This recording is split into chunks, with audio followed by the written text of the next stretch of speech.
우리는 태어나면서부터 많은 것을 배우면서 살아갑니다. 어린이집에서부터 유치원, 초등학교, 중학교, 고등학교, 대학교, 또 대학을 졸업하도 배워야 될 것들이 계속 많이 있습니다. 급변하는 세상 가운데서 우리가 살아남기 위해서 새로운 것들을 계속해서 배워야 하는 그런 시대 가운데 살아가고 있습니다. 우리가 이렇게 많은 것을 또 많은 시간을 배우는 데 투자하지만 정작 자기가 누구인지 모를 때가 많이 있다는 것이, 사람들은 내가 누군지 잘 안다라고 생각을 합니다. 그런데 막상 자기에 대해서 설명을 하라고 한 20가지로 설명을 해보라고 하면은 설명을 몇 가지나 하다가 그 다음부터 머뭇거리게 되는 경우들이 대부분입니다. 내 이름은 누구입니다 부터 시작하고 사회적인 신분 얘기를 하죠. 학교 얘기를 할지 아니면은 직장 얘기를 할지, 내가 뭐 어디 회사에 다니는 누구입니다 라고 얘기하고, 예수 믿는 사람이라 하면 나는 교회 뭐 장로 누구입니다, 목사 누구입니다 이렇게 설명을 할 수 있겠죠. 누구 아버지입니다, 누구 자녀입니다, 이렇게 이제 사회적인 관계로 설명을 하기 시작합니다. 그러다가 한 8개 넘어가기 시작하면 그 다음부터는 이제 뭐라고 할 게 없어요. 내가 누구지? 뭐라고 설명해야 되지? 라고 이렇게 머뭇거리게 되는 것을 볼 수 있습니다.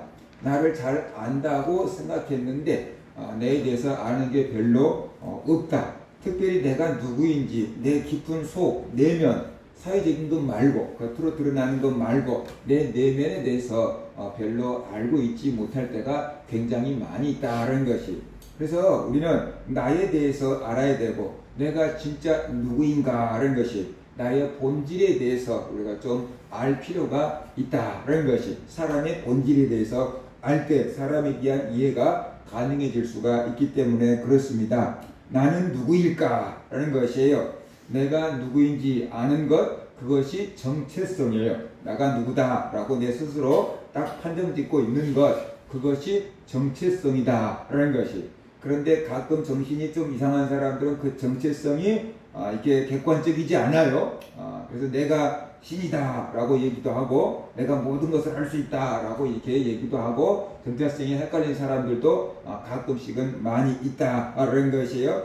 어떤 정체성을 가느냐에 따라서 사는 것이 다르고요, 살아가는 방향이 다르고요, 추구해 가는 것이 달라집니다. 그래서 올바른 정체성을 갖고 살아가는 것, 그것이 건강한 마음과 정신을 가지고 살아가는 거다라고 볼 수가 있어요. 미운 오리새끼 얘기 우리가 알잖아요. 그 미운 오리새끼는 자기가 오리인 줄 알았어요. 그래서 오리들과 함께 어울리려고 했는데 오리들이 보니까 저게 자기들하고 다른 거예요. 뭐가 삐죽삐죽 이상하게 생겼거든요. 그래서 자꾸만 쪼아대고 따돌림을 시킵니다. 그러니까 동료 오리들에게 자꾸만 쪼임을 당하고 따돌림을 당하니까 이 어린 오리가 얼마나 상처가 많았겠습니까? 쓸쓸하고 외롭고 인생의 쓰리쓴 맛을 어려서부터 다 맛본 것이에요. 왜 저들은 나를 미워할까? 왜 나는 저들과 같이 어울릴 수가 없을까? 왜 내 인생은 이렇게 힘들까? 우리가 고민을 했겠죠. 그러다가 나중에 깨달았어요. 백조를 보고 내가 저 백조를 닮았구나, 내가 백조구나, 오리가 아니고 백조구나 라는 것을 깨달았어요. 그래서 백조들에게 다가갔더니 백조들이 너무나도 따뜻하게 맞이해 주는 거예요. 왜냐 그러면 자기들 닮았거든. 그래서 백조들이 너무 따뜻하게 맞이해 주는 거예요. 그때서야 비로소 오리는 이 자기의 정체성을 확립하고 오리를 떠나서 백조들과 함께 어울리면서 행복한 삶을 살게 되었다는 것이, 이 이야기를 통해서 자기 정체성을 아는 것이 얼마나 중요한가라는 것을 우리가 알아야 됩니다. 자기의 정체성에 맞게끔 사는 것, 그것이 행복이다라는 것이, 오리가 자꾸만 자기가 오리가 되려고 하니까 행복할 수가 없었어요. 근데 자기가 백조라는 것을 깨닫고 이제 백조로서의 삶을 사니까 행복할 수 있었다는 것이, 우리의 정체성을 알고 내 정체성에 맞게 살아갈 때 그 인생이 행복해질 수 있다는 겁니다. 우리의 정체성이 무엇일까요? 우리의 정체성에 맞게 사는 것이 무엇일까요? 우리는 영적인 존재다라는 것이, 한번 따라합시다. 나는 영적인 존재다. 나는 영적인 존재다. 물론 우리는 육체도 가지고 있으니까 육체적인 존재지만 또 다르게 육체적인 존재다라는 것은 가르쳐 주지 않아도 다 알아요. 그런데 영적인 존재다는 것을 간과하고 살기 때문에 우리가 이런 부분에 대해서 더 배워야 되고 강조할 필요가 있는 겁니다. 다시 한번 따라합시다. 나는 영적인 존재다. 우리는 하나님의 형상을 닮은 영적인 존재입니다. 이것이 우리의 근본적인 정체성이다 라고 볼 수 있어요. 우리가 영적인 존재라는 것을 어떻게 알 수 있는가? 자꾸 영적인 활동을 하는 것이, 그 영적인 활동이 종교잖아요. 종교 생활을 한다는 것이 영적인 것을 추구하고 영원한 것을 추구합니다. 아주 옛날부터 종교가 있었습니다. 우리가 고대 동굴 벽화 같은 데를 보면은 그때부터 어떤 종교가 있었다라는 것을 우리가 알 수 있잖아요. 누군가 이렇게 얘기했어요. 인류 역사상 가장 오래된 직업이 2개가 있다라고 했어요. 인류 역사상 가장 오래된 직업이 2개라고 하는데 그게 뭘까요? 성직자가 하나 있고 그 다음에 하나는 창녀가 있대요. 그러니까 인류 역사상 가장 오래된 직업이 2종류가 있는데 하나는 성직자고 하나는 창녀라는 거예요. 그러면 왜 성직자와 창녀가 가장 오래된 직업이냐라는 것이에요. 그것은 사람이 성적인 존재다라는 거예요. 부인할 수 없겠죠. 사람은 성적인 존재예요. 그래서 성적으로 죄를 짓는 거죠. 창녀가 있는 거죠. 사람이 창녀하고 죄를 지니까 양심이 꺼리잖아요. 그래서 이 문제를 해결하려고 성직자를 찾는다는 거예요. 그래서 가장 오래된 직업이 창녀와 성직자다 그러는데 이것을 달리 해석해 보면 이렇게 됩니다. 사람이 성적인 존재, 육체적인 존재이고 영적인 존재다라는 거예요. 그래서 육체적인 존재로서 나타나는 것은 창녀, 성적인 존재라는 게 나타나고 영적인 존재라는 게 나타나는 게 종교, 성직자가 필요하게 된 거다라고 우리가 볼 수가 있는 거지요. 우리가 영적인 존재라는 것, 바로 그것이 가장 옛날부터 확인되어 온 것입니다. 인류 역사를 살펴보면은 사람들이 종교가 없었을 때가 없다라는 것을 우리가 알 수가 있어요. 그러니까 아주 옛날부터 종교가 있어 왔고 지금도 종교가 있고 앞으로도 종교가 있을 겁니다. 과학이 발달하면은 종교가 없어질 거라고 생각하는데 그것은 착각이에요. 공산주의에서 종교가 없다고 하지만 절대로 종교가 없는 게 아니에요. 북한에서 기독교를 굉장히 핍박을 하는데 북한에서도 지금 미신이 흥행하고 있다는 거예요. 그러니까 종교를 없애버릴 수는 없는 거예요. 왜냐? 사람들의 마음속에 종교심이 있기 때문이다 라는 것이, 영원한 것을 추구하는 영적인 존재이기 때문이다 라는 것이, 왜냐하면 하나님이 그렇게 사람을 만들었기 때문입니다. 하나님이 사람을 만들 때 영적인 존재로 만들었고 영원한 것을 추구하는 존재로 만들었고 하나님을 찾는 존재로 만들어버린 거예요. 그래서 사람 속에 그것이 있어요. 창세기 1장 26절 27절 보면 하나님이 이르시되 우리의 형상을 따라 우리의 모양대로 우리가 사람을 만들고 그들로 바다의 물고기와 하늘의 새와 가축과 온 땅과 땅에 기는 모든 것을 다스리게 하자 하시고 하나님이 자기 형상 곧 하나님의 형상대로 사람을 창조하시되 남자와 여자를 창조하시고 그랬어요. 하나님이 사람을 만드셨는데 하나님의 형상대로 만들었대요. 그런데 이 하나님의 형상, 하나님의 이미지가 뭔가, 이게 정말로 어려운 문제. 우리가 하나님의 형상 그렇게 하면은요 금방 그 육체적인 모습을 생각하잖아요. 부모, 자녀 닮아 있는 것, 그거 우리가 금방 생각하고 닮았다 라고 보면서 그런 형상을 생각하는 거예요. 그런데 하나님은 영이라고 했잖아요. 우리와 같은 육체가 없잖아요. 그런데 하나님의 형상을 닮았다 그러면은 육체적인 모습으로 이렇게 하나님의 모습을 닮았다, 눈, 코, 입이 닮았다, 그런 뜻으로는 볼 수가 없는 거죠. 그래서 하나님의 형상을 닮았다라는 것 무엇인가, 신학적으로도 많은 논쟁이 있고 많은 어려움이 있습니다. 근데 하나님의 성품을 닮았다라고 보기도 하고 영적인 존재로 만들었다, 뭐 이렇게 우리가 이해를 하기도 하지요. 아무튼 우리는 하나님의 형상대로 지음을 받은 사람들이다라는 것이, 하나님이 형상대로 사람을 만드시되 남자와 여자를 창조했다 그랬어요. 하나님의 형상대로 만들었다는 것은 이 영적인 존재로 만들었다고 볼 수 있고 하나님과 교제할 수 있는 존재로 만들었다라고 볼 수 있고 하늘과 땅과 바다에 있는 모든 것을 하나님 대신해서 다스리게 하자라고 했잖아요. 그러니까 하나님의 대리인으로 만들었다. 뭐 이런 뜻으로도 우리가 이해해 볼 수 있을 것 같습니다. 하나님이 세상에 있는 모든 만물을 만드셨어요. 그런데 하나님의 형상을 닮은 존재는 사람밖에 없다라는 것이. 오직 사람에게만 하나님의 형상을 집어넣어 주셨다라는 것이. 그러니까 사람은 다른 동물과 다른 뭔가가 있다라는 것이고, 사람은 천사나 귀신들과 다른 뭔가가 있다라는 것이, 하나님과 닮은 뭔가가 있다라는 것이. 그래서 자꾸만 사람들은 하나님을 찾게 돼 있는 거다라는 것입니다. 하나님이 어떻게 사람을 만드십니까? 여호와 하나님이 땅의 흙으로 사람을 지으시고 생기를 그 코에 불어 넣으시니 사람이 생명이 된지라 그랬어요. 그래서 하나님이 흙으로 사람을 만드셨어요. 아담이라는 것은 아다마라는 그 아람어인데, 그 아다마가 뭐냐고는 이렇게 흙이라는 거예요. 흙. 사람이 흙에서 왔기 때문에 아담 이렇게 부르고 있는 거예요.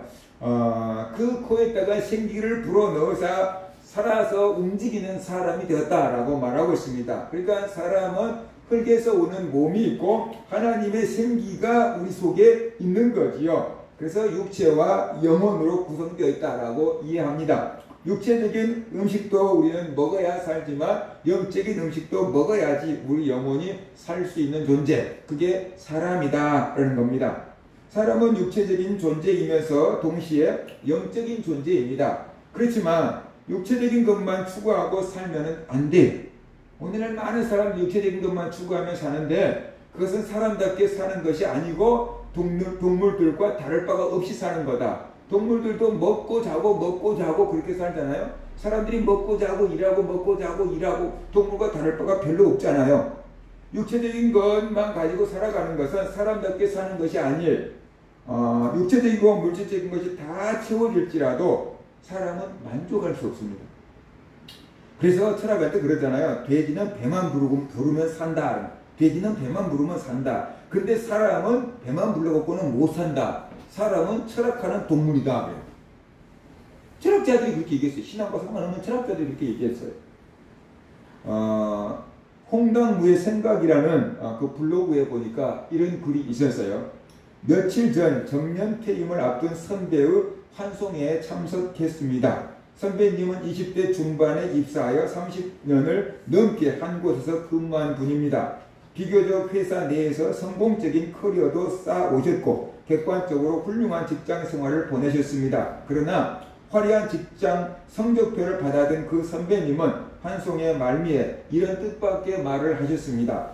30년이 넘게 열심히 일했지만 지금 보니 나에게 무엇이 남았나 싶습니다. 공허하다는 표현이 맞겠네요. 의외였습니다. 누구보다 일에 열정적이었고 한 가정의 가장으로서 훌륭한 30년의 세월을 보내셨을 선배님께서 남의 것이 남는 것이 별로 없는 것 같다라는 말을 듣게 될 줄이야. 공허하다는 표현한 선배님은 열심히 살고 있는 또는 앞으로 열심히 살아야 할 후배들에게 적지 않은 혼란스러운 감정을 버려두고 가신 것처럼 보입니다. 그러면서 그가 이렇게 있어요. 나도 마찬가지였습니다. 아마도 목표를 갖고 열심히 살았음에도 채워지지 않는 무언가가 있기 때문일지도 모르겠습니다. 인생에서 공허함을 느끼게 되는 경우는 목표를 이루지 못한 사람들뿐 아니라 의외로 부와 명성을 이룬 사람들에게서도 나타나는 것 같습니다. 그래요. 우리가 인생을 살아가면서 공허하다라고 말한 사람이 어떤 사람일까요? 자기가 열심히 했는데 결과물이 없고 실패하고 남는 것이 없을 때, 알아주는 사람이 없을 때 공허하다라고 우리가 말할 수 있어요. 그죠? 그런 사람들도 있는데 세상에서 남부러울 것 없이 인생을 다 이루고 얻을 것 다 얻은 사람들인데 남들이 보면 진짜 행복하겠다라고 하는데 정작 본인은 공허해 라고 하는 사람들도 있다라는 것이에요. 그래서 그 얘기를 하고 있는 거예요. 인생에서 공허함을 느끼는 경우는 목표를 이루지 못한 사람들뿐 아니라 의외로 부와 명성을 이룬 사람들에게서도 나타나는 것 같다. 그러면서 그가 딱 끌고 들어온 것이 오은영 박사와 상담했던 그 텔레비전 화면을 캡처해 가지고 일타 강사 얘기를 꺼냈어요. 다음은 일타 강사로 성공한 삶을 살고 있는 정승재 선생님의 고민이다 그랬어요. 우리나라에서 일타 강사를 한다 그러면은 수입이 어떻게 돼요? 적어도 몇 억대는 된다는 걸 우리가 알고 있잖아요. 나온 건물마다 다 사들여버린 사람이 일타 강사가 있었어요. 우리나라에 빌딩 나온 것을 다 사버리는 일타 강사가 있어요. 그 정도로 돈을 많이 버는 사람이 일타 강사인데 그 사람이 고민을 털어놨어요. 뭐라고 했냐? 그는 아무나 가질 수 없는 부와 명예를 가졌지만 행복한 삶을 살지 못한다고 인생이 너무 허무해졌다고 했습니다. 열심히 일을 하고 있지만 내 목표가 무엇인지 고민이라고 했습니다. 누구한테는 복에 겨운 모습으로 보일 수 있지만 정작 자신은 행복하지 않다는 겁니다. 모든 사람이 열망하는 부와 명예를 얻었음에도 행복하지 않다는 것은 무엇이 부족해서 그럴까요? 이분이 그렇게 썼어요. 그러면서 자기 나름대로 고민해보고 그 이유를, 원인을 이 사람이 이렇게 진단합니다. 개인적으로 이런 경우 나를 위해서 살았다기보다는 타인을 위해서 살았기 때문일 것 같습니다. 그랬어요. 사회가 바라보는 기준을 충족시키기 위해 살았을 가능성이 높은 것 같습니다. 내가 행복한 인생을 사는 것이 삶의 궁극적인 목적이어야 하지만 그동안 우리가 열심히 노력해왔던 것은 나의 행복을 위한 삶이 아니라 타인을 행복하게 하는 사회가 바라보는 올바른 인간상에 맞게 살아왔기 때문 아닐까라고 이렇게 분석을 했어요. 그러니까 내가 진짜 원하는 게 있는데 돈이 많이 버니까 할 수 없이 이 일을 하고 있어서 진짜 내가 원하는 건 그거 아닌데 그래서 돈을 많이 벌어도 행복하지 못하고 허무하다고 한 거다라고 이 사람은 지금 진단을 내리고 있는 거죠. 그러면서 공허함에 대한 해결책 진단을 그렇게 내렸으니까 거기에 대한 해결책 제시하는데 해결책도 이제 거기에 맞게끔 제시합니다. 결국 인생의 종착지에서 행복하게 살았다고 느낄 수 있으려면 죽기 전에 마지막에 말년에 나 행복했다라고 느낄 수 있으려면 어떻게 해야 되는가? 나의 행복에 맞게 살아야 하는 것. 개인적으로 내가 행복해지는 삶이랑 남들이 아닌 내가 좋아하는 일을 하는 것. 남들이 알아주는 일이 아니고 내가 좋아하는 일을 해야 한다라는 것이고 그리고 그 일을 하면서 성취를 느끼는 것. 내가 좋아하는 일을 하면서 어떤 성취를 이룰 때 그 사람이 행복하다고 할 수 있는 것 아닐까라고 글을 맺었어요. 제가 이 글을 읽으면서 충분히 그럴 수 있지 그런 생각을 했어요. 그렇죠? 대개 우리가 직업을 선택할 때 내가 좋아하는 직업을 선택하기보다는 사회적으로 알아주는 직업을 선택하거나 나하고 맞지 않지만 보수를 많이 주기 때문에 가족들을 먹여 살려야 하기 때문에 어쩔 수 없이 그 일을 하고 있는 경우들이 많잖아요. 그러다가 보니까 인생이 공허해. 평생 해놓은 게 뭐 없어. 뭐 이렇게 말할 수도 있는 거죠. 그래서 이 사람의 진단과 해결책 어느 정도 일리가 있다고 생각해요. 그러나 우리는 기독교인이지 않느냐라는 거죠. 우리는 인생의 모든 문제를 하나님의 시각에서 바라보고 진단해보고 해결책을 제시해보며 찾아가는 기독교인 아니냐라는 것이에요. 그렇다면 이렇게 공허한 인생이 무엇 때문인가? 어떻게 하면 공허하지 않는 삶을 살 수 있는가? 그것을 우리가 한번 성경에서 찾아보면 어떨까라는 것이에요. 그래서 우리가 거기에 대한 답을 줄 수 있는 좋은 인물이 누구일까 하고 찾아봤더니 솔로몬이면 좋겠다라는 생각이 들었어요. 우리가 알고 있는 솔로몬, 세상에서 가장 지혜로운 왕, 그 솔로몬은 누릴 수 있는 것을 다 누려본 사람이다라고 볼 수 있어요. 그래도 한 나라의 왕이었잖아요. 권력도 가지고 있어요. 명예도 가지고 있어요. 온 세상에서 그의 말을 들으려고 보물을 가지고 사람들이 찾아왔잖아요. 명예도 있어요. 지혜도 있어요. 세상에 있는 모든 것들을 초목에서부터 그냥 막 다 연구해갖고 모르는 것이 없을 정도로 많은 지혜도 있어요. 부도 있어요. 돈이 어마어마한 그 부도 가지고 있어요. 쾌락도 누릴 만큼 누려봤어요. 술도 먹어보고 맛있는 음식도 먹어보고 수많은 여인들도 취해보고 쾌락도 누릴 수 있을 만큼 다 누려봤어요. 누구보다도 인생이 행복하다.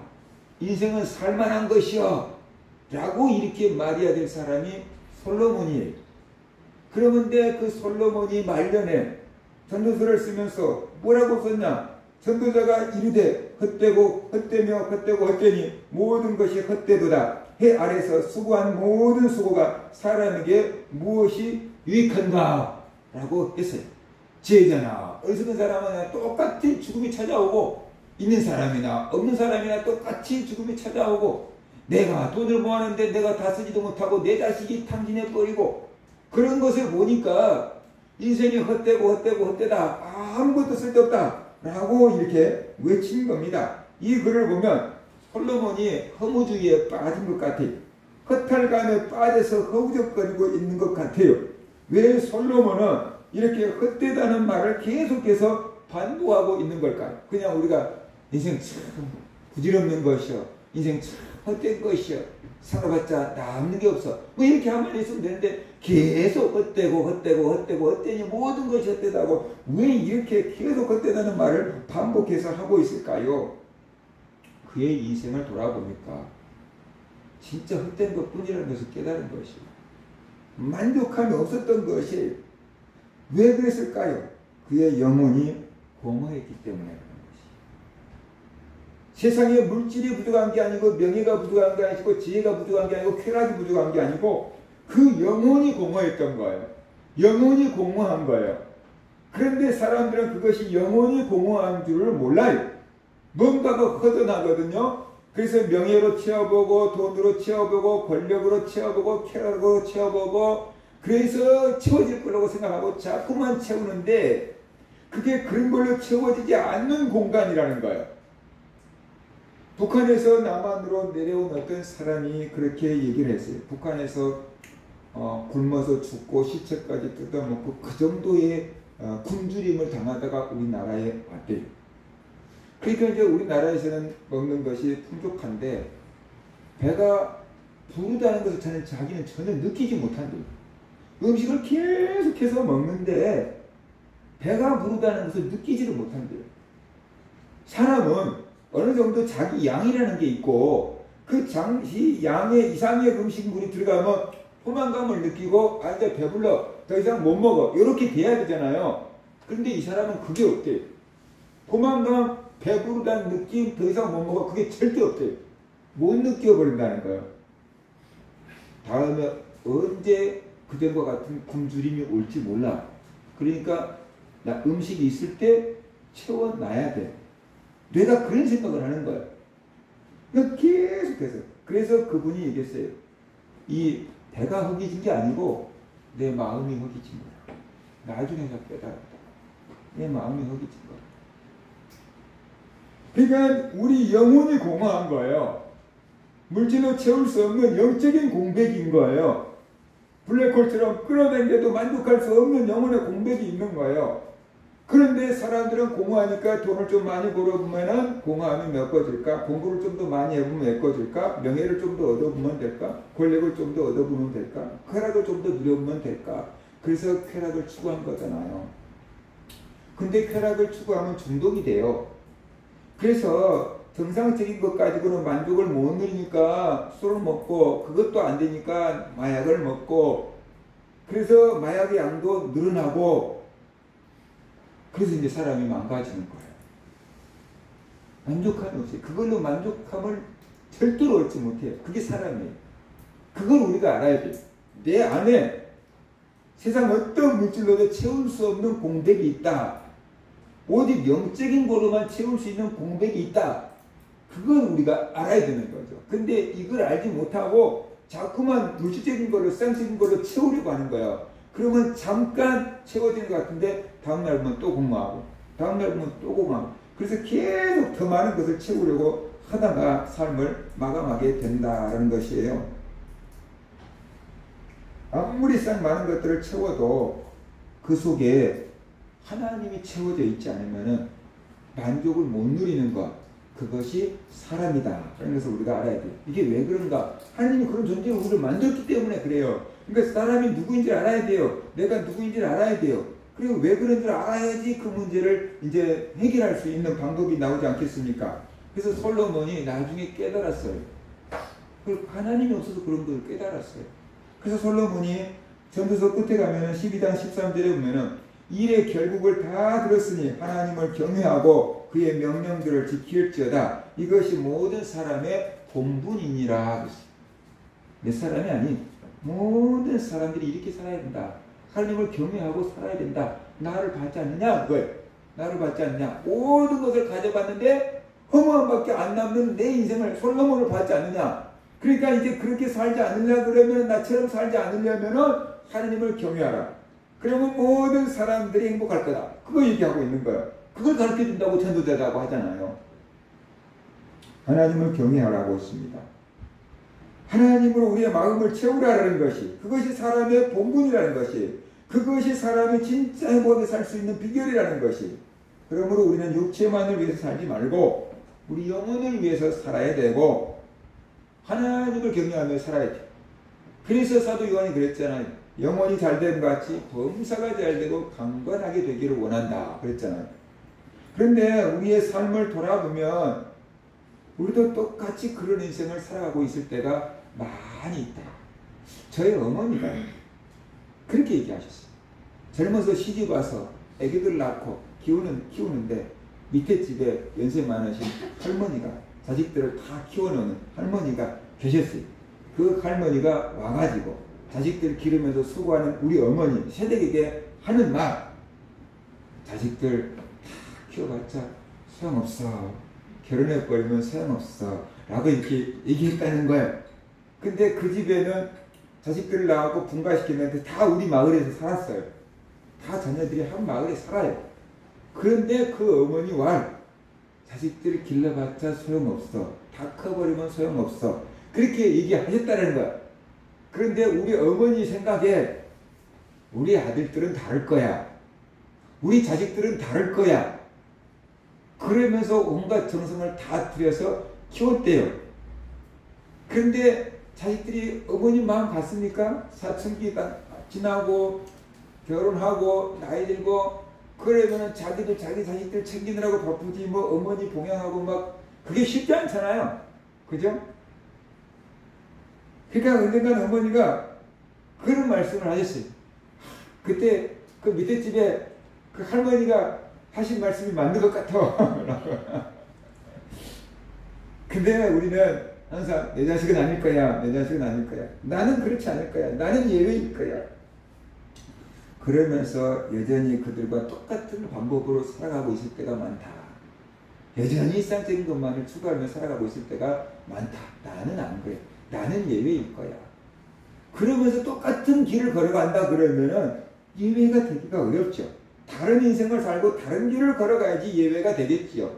그런데 똑같이 살아가면서 똑같은 길을 가면서 나는 예외일 거야. 그냥 도박하는 사람들이 이번에는 딸 거야. 이번에는 딸 거야. 돈만 빌려도 이번에 따면 갚을게. 근데 진짜 따갖고 빚 갚은 사람보다 그렇지 못한 사람 소문을 우리는 더 많이 듣잖아요. 자기는 예외일 거라고 생각하는데 그게 아닌 거예요. 우리의 삶을 돌아보면 육체만을 위해서 살 때가 너무 많습니다. 무엇을 먹을까, 무엇을 마실까, 무엇을 입을까 염려하며 사는 것이 우리의 인생이죠. 이렇게 살다 보면 결국 남는 것이 허무한 것밖에 없습니다. 허무한 인생을 살지 않으려면 지금부터 우리가 사는 방식을 바꿔야 합니다. 어떻게 바꿔야 됩니까? 육체만을 위해서 살지 말고 영혼을 위해서 살아야 하고 하나님을 위해서 살아야 한다는 것입니다.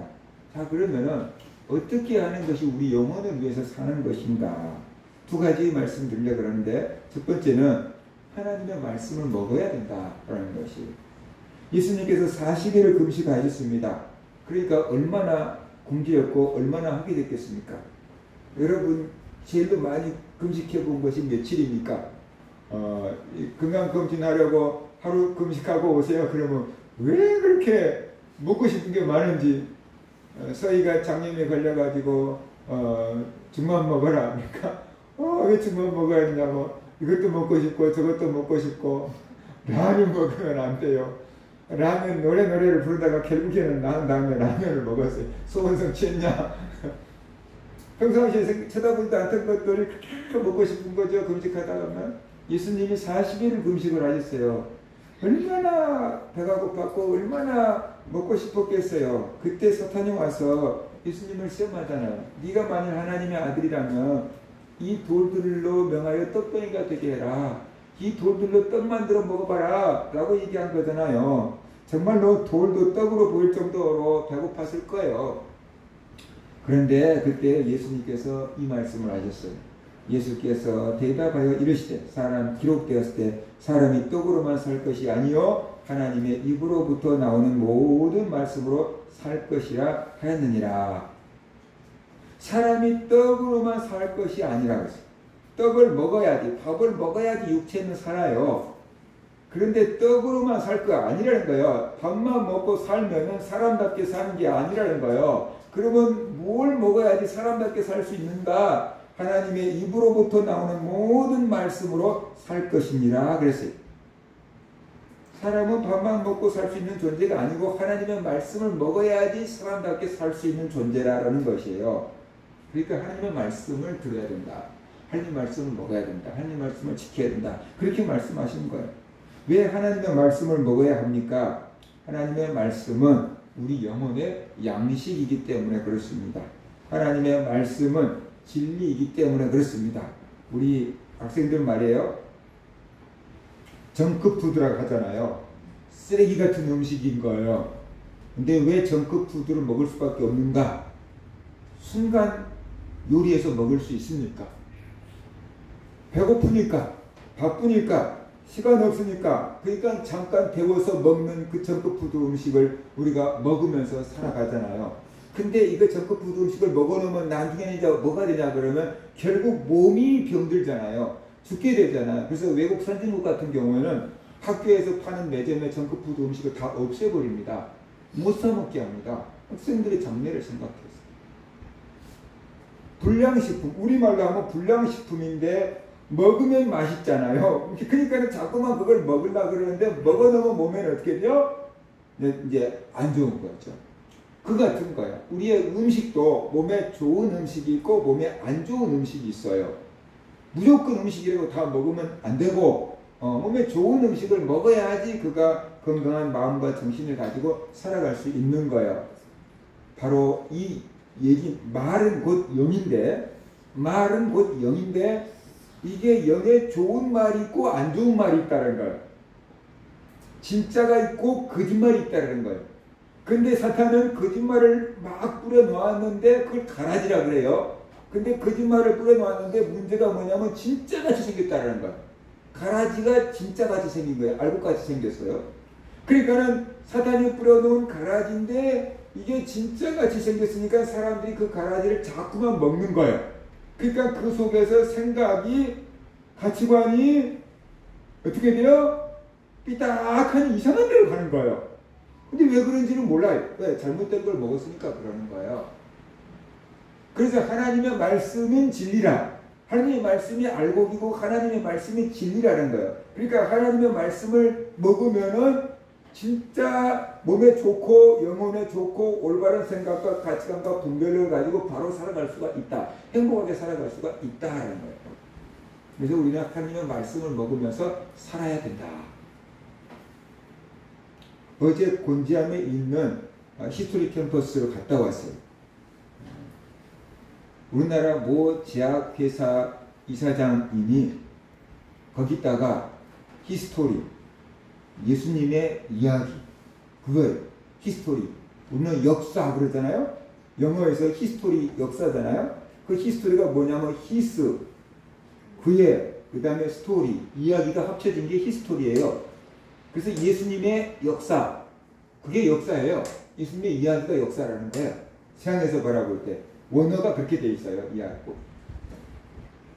근데 그분이 하나님을 위해서 하나님과 성경과 선교사들이 하는 일을 이 나라 민족을 이렇게 건국하고 세운 모든 기초가 하나님이라는 것을 학교에서 가르쳐주지 않으니까 자기가 그 일을 하겠다고 거기에다가 커다란 빌딩들을 지었어요. 그래가지고 선교 역사 박물관을 지어놨고요. 그 다음에 성경 박물관을 지어놨고요. 지금 공사하고 있는데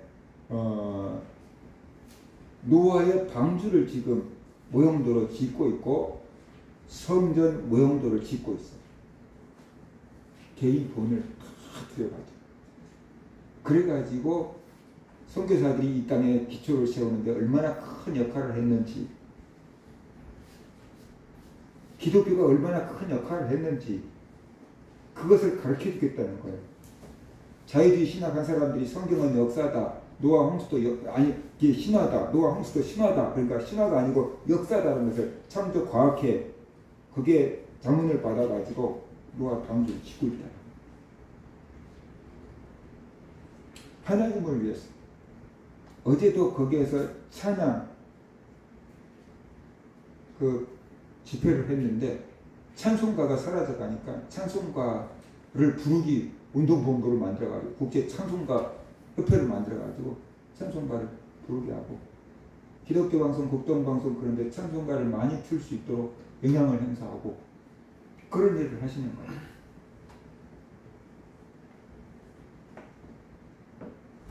우리가 세상에 가짜가 너무 많아요. 진짜를 가르쳐주는 데가 별로 없어요. 학교에서 하나님을 잘 안 가르쳐주잖아요. 미션 스쿨에서도 하나님을 잘 못 가르치고 가르치잖아요. 그러니까 우리가 먹는 게 잘못된 사상을 같이 가지고 자꾸만 먹고 자라는 거예요. 애들이 매스컴에서 게임에서 이상한 사람으로 막 바뀌어가는 거예요. 그러니까 성경을 가르치고 성경을 이렇게 먹게끔 만들어줘야 되는 거예요. 그래야지 성경적인 사고와 가치관을 가지고 하나님을 섬기고 이웃을 섬기며 살아갈 수가 있을 거다라는 것이 있죠. 하나님의 말씀을 먹는 것이 무엇입니까? 말씀을 듣고 배우는 겁니다. 말씀은 우리 영혼의 양식이고요. 말씀을 먹는 시간이 예배 시간이다. 하나님을 경외하는 시간이 예배 시간이다 라고 볼 수 있어요. 그러니까 우리가 하나님의 말씀을 먹고요. 하나님을 예배하며 살아갈 수 있는 사람으로 만들어야 되는 것입니다.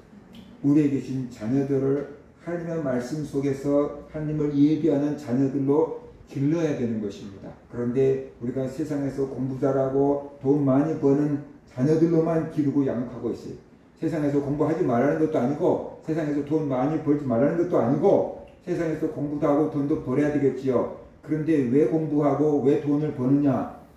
공부하고 알면 어디다 써먹냐? 돈 벌면 어디다 써먹냐?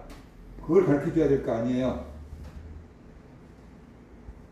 그러니까 하나님의 영광을 위해서 공부하고 하나님의 영광을 위해서 돈을 벌고 하나님의 영광을 위해서 돈을 쓰고 인류를 위해서 기여하고 봉사하고 그렇게 살아야 될 거 아니냐 그 말이죠. 그래야지 나중에 후회하지 않는 인생이 된다. 그래야지 나중에 후회하지 않는 인생이 된다. 그래서 우리는 우리 영혼을 위해서 사는 것이 바로 우리 영혼의 양식인 하나님의 말씀, 진리인 하나님의 말씀을 먹고 사는 것, 그것이 우리 영혼을 위해서 사는 거다. 그 다음에 두 번째, 하나님의 뜻을 행하며 사는 거다. 요한복음 4장에 보면 수가서 우물가 여인 얘기가 나오잖아요. 예수님의 제자들이 음식을 사러 마을로 들어갔어요. 예수님 혼자 서마리아 성 우물가에 우두커니 앉아 계셨어요. 그때 한 여인이 물을 길러 나옵니다. 예수님께서 그 여인에게 물을 좀 달라라고 하면서 너가 만약에 나에게 구하면 나는 너에게 생수를 줄 수 있다. 그 물이 너의 배에서 솟아나는 샘물이 될 것이다. 그렇게 얘기했어요. 그러니까 그 여인이 아니 내가 이 우물까지 물을 길러 오는데 내 배에서 생수의 샘이 흘러난다 그러면 물을 길러 올 필요도 없고 얼마나 좋겠어요. 그래서 나에게 그 물을 주세요 그랬단 말이에요. 다시 물을 길러 오지 않게끔 나에게 그 물을 주세요. 그랬더니 예수님께서 하시는 말씀이 네 남편을 불러와라. 그러니까 여인이 나는 남편이 없습니다. 그 말을 듣고 예수님께서 네 남편이 5이나 있었고 지금 있는 것도 네 남편이 아니니 남편이 없다는 말이 참되더라. 그랬어요. 처음 만났는데 남편이 6명이나 있다는 걸 다 알고 계셔요. 그러니까 이 여인이 내가 볼 때 선지자로서이다. 그러면서 이제 질문이 확 달라져요. 예배하는 질문으로 바뀌어져요. 우리 조상들은 이 산에서 예배하였는데 당신들의 말은 예배할 곳이 예루살렘에 있다고 하더이다. 그러니까 어디 산에서 예배해야 됩니까? 성전이 어디입니까? 그렇게 물어본 거예요. 그래서 예수님께서 뭐라고 말씀하시냐 그러면은 이 산에서도 말고 예루살렘에서도 말고 너희가 아버지께 예배할 때가 이르리라. 그러면서 하나님은 영이시니 예배하는 자가 영과 진리로 예배할지니라. 장소가 중요한 게 아니다. 어떤 마음으로 예배하는 것가 중요한 것이다. 그렇게 얘기했어요. 그러자 여인이 그리스도가 오시면 이 모든 것을 우리에게 가르쳐 줄 것이라고 믿습니다. 그리스도가 오시면 그런 일이 일어날 걸 믿습니다. 그랬어요. 그랬더니 예수님 뭐라고 말씀하시냐면 너에게 말하고 있는 내가 그니라 그랬어요. 그러니까 너에게 지금 말하고 있는 내가 그리스도다 라고 말씀하신 거예요. 예수님을 만난 여인은 기쁨으로 가슴이 뛰었어요. 그래서 마을에 막 뛰어가서 마을 사람들이 외쳐요. 내가 한 모든 것을 말한 사람을 와서 보라. 이 사람이 그리스도가 아니냐라고 외쳤어요. 그리고 마을 사람들 다 이끌고 예수님께로 옵니다. 그러는 동안에 제자들이 마을에서 음식을 사와서 예수님에게 음식을 주면서 예수님 드세요 그랬단 말이에요. 그랬더니 예수님께서 얼마나 배고프셨겠어요? 그러니까 아유 잘됐다 하고 열심히 음식을 드셔야 되는데 예수님께서 음식을 드시지 않고 내게는 너희가 알지 못하는 먹을 양식이 있느니라 그랬어요. 나에게는 너희가 알지 못하는 먹을 양식이 있느니라. 그 말씀을 듣고 제자들이 이렇게 생각했어요. 누가 예수님께 음식을 갖다 줬지? 이 생각. 누가 예수님께 음식을 갖다 줬단 말이야? 분명히 음식 없는 걸 알았는데 그렇게 생각을 하고 있었어요. 그러다 예수님께서 이렇게 말씀하세요. 나의 양식은 나를 보내신 이의 뜻을 행하며 그의 일을 온전히 이루는 것이니라. 다른 사람이 갖다 준 음식을 먹은 게 아니라는 거예요. 하나님의 뜻을 이루는 것이 예수님의 양식이라는 거예요. 수가성 우물가 여인을 구원했다는 거예요. 그것이 예수님의 영적인 양식이라는 거예요. 그래서 한 영혼을 구원했기 때문에 안 먹어도 배부르다. 그렇게 지금 말씀하고 계시는 거예요. 안 먹어도 배부르다. 나는 하나님을 위해서 할 일을 했기 때문에 너무 보람되고 안 먹어도 배부르다. 식사할 겨를도 없이 일하는 사람들이 얼마나 많이 있습니까? 예수님도 식사할 겨를도 없이 일하셨어요. 근데 우리들이 식사할 겨를도 없이 일하는 것은 먹고 살기 위해서 그러고 돈 벌기 위해서 그래요. 근데 예수님은 한 영혼을 살리기 위해서 식사할 겨를도 없이 그렇게 열심히 일하셨어요. 하나님의 뜻을 이루기 위해서 그렇게 열심히 일하셨고 하나님의 뜻을 이루는 것이 곧 나의 양식이다 라는 그런 마음을 가지고 사셨어요. 바울을 봐도 그래요. 바울은 젊었을 때 성적으로 잘 나가는 사람이었어요. 그는 로마 시민권자였어요. 로마 시민권은 어마어마한 거였어요. 요즘에 미국 시민권에 비하면 뭐 그냥 택도 안 달아요. 로마 시민권은 어마어마하게 중요한 거였어요. 근데 그는 로마 시민권자였어요. 그는 이스라엘의 유명한 랍비인 가말리엘의 제자였어요. 요즘에 말하면 최고의 학부를 나온 사람이에요. 대제사장에게 인정받는 율법학자였어요. 법학자였어요. 장래가 촉망된 젊은이였어요. 그런데 그가 예수님을 만나고 변화됐어요. 세상에 있는 모든 것을 내팽개쳐버리고 예수님을 전하는 사람으로 바뀌었어요. 그 어마어마한 세상에 그 목표가 쥐고 있는 그것을 다 포기했어요. 왜냐 그러면 예수를 아는 지식이 너무 고상하기 때문에 다른 모든 것은 배설물처럼 여겨버렸다. 쓰레기만 또 못하다 라고 얘기했어요. 예수님을 아는 지식이 너무 고상하니까 그동안에 세상에서 가지고 있던 모든 것을 쓰레기만 또 못하다 라고 다 버려버린 것이에요. 그리고 예수님을 전했어요. 예루살렘에까지 가서 예수님을 전했어요. 그러다가 누명을 쓰지요. 감옥에 갇히게 되지요. 총독들과 왕 앞에서 재판을 받게 됩니다. 세상적으로 바라보면은 바울이 인생이 완전히 비참하게 되었어요. 예수 믿고 망했네. 그렇게 세상 사람들이 손가락질 했을 거예요. 그러나 바울은 아그리파 왕 앞에서도 자기가 담대했어요. 바울이 베스토 총독과 아그리파 왕 앞에서 복음을 전합니다.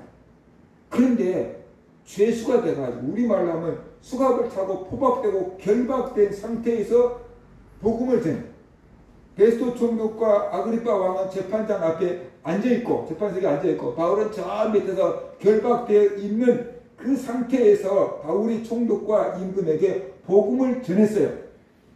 그러자 아그리파 왕이 살려달라고 애원을 해도 부족할 판인데 자기들을 설득하고 복음을 전하니까 아그리파 왕이 이렇게 얘기했어요. 아그리파가 바울에게 이르되 네가 적은 말로 나를 권하여 그리스도인이 되게 하려 하는도다. 네가 그 말 몇 마디로 나를 그리스도인 만들려고 하느냐라고 얘기했어요.